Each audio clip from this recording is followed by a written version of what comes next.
morning, it's Harvey Jackson with Seed Grain Marketing. Just going to go through the U.S. Crop conditions. I think that is maybe putting some pressure on the market today, and just how I see the heat and the rain in this market as well. So as you can see here, 2024 on the top here is actually the second highest in the last 5 years. But what the other tendency is that it does decrease as time goes on in the growing season. The other thing I want to point out is just where we are in the crop year as well.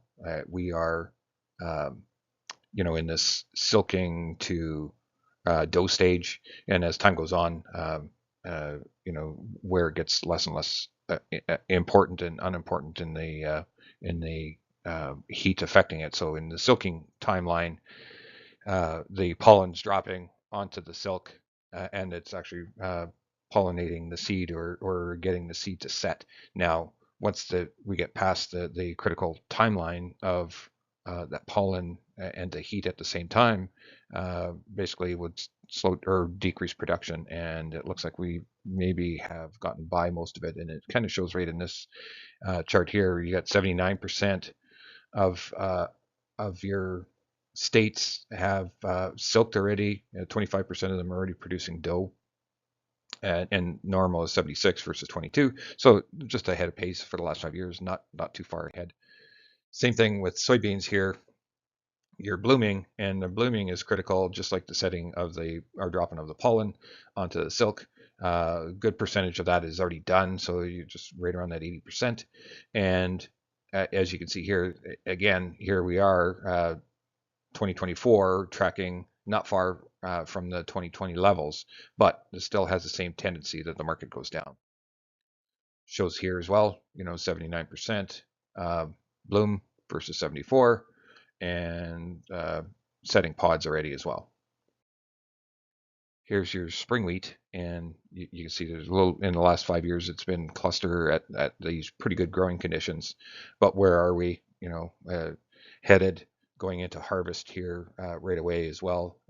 We're not far from, and even getting some harvest already started to show up. As you can see in this next chart, there is 2% harvest versus 3% on that last 5-year average, but 96% of the seed is headed. So heat is not at the critical stage of blooming and setting of the seed. So here's your rapid onset drought risk. It's still in this area, right?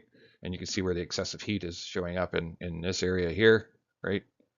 But it shows on this map the same areas, but when you look at the global or the North America picture, you can see that it's not as deep colors as we're seeing in maybe Quebec and Ontario, Northern Ontario. A lot of that's moved over in the next 0 to 5 days, 5 to 10.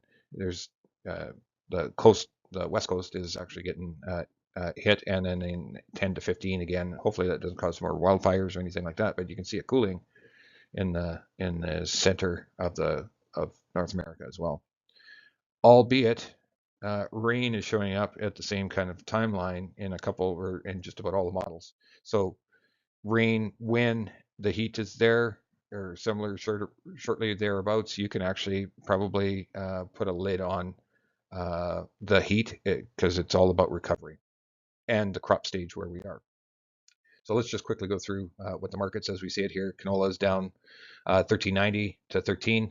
Rapeseed down 7.5 to 2. Soybean oil slightly down. Crude oil down. Now we're getting into the middle range there, $75 a barrel now. Soybeans down 16.5, and wheat's down 14 cents, and the Canadian dollar trading 72 and a quarter. So here's canola in the longer term. We need to probably hold this 619, as you can see, longer term upward move at the 78.6. It's pretty hard to see there, but even the short term move down, we're at the 23.6. So you need to hold this line here at 619 or better. Hopefully we can get some sort of move up there, but it's a hold there. And the same thing with the European rapeseed. I drilled into that short term, similar kind of timeline, and you do end up with this 61.8 on the move up, with the retracement on the move down, right at that 475 mark. So when you look at just drilled in a little bit farther. Same, just a little bit of a zoom in. So here's soybean oil, right at the bottom end of the channel, and it needs to continue to hold and maybe get above here. Like it needs to bounce. Are we going to find a buyer? I guess is the question. Same thing with soybeans as well. It's making new lows. Wheat, testing the support level here that was made just mid-July, and we're testing to see if we can go through this. Same thing with hard red winter. What I did here on this retracement is actually just expanded it on the way down to see if that's a support level. You can constantly move your retracement down, but this was a fairly strong point. And we can see if this retracement down at 540 is actually a hold or not. Here is your milling wheat, and it's still staying above that 78.6, which is a critical retracement value on the way down. Here is your corn trading at the bottom. And that's all I have for you today.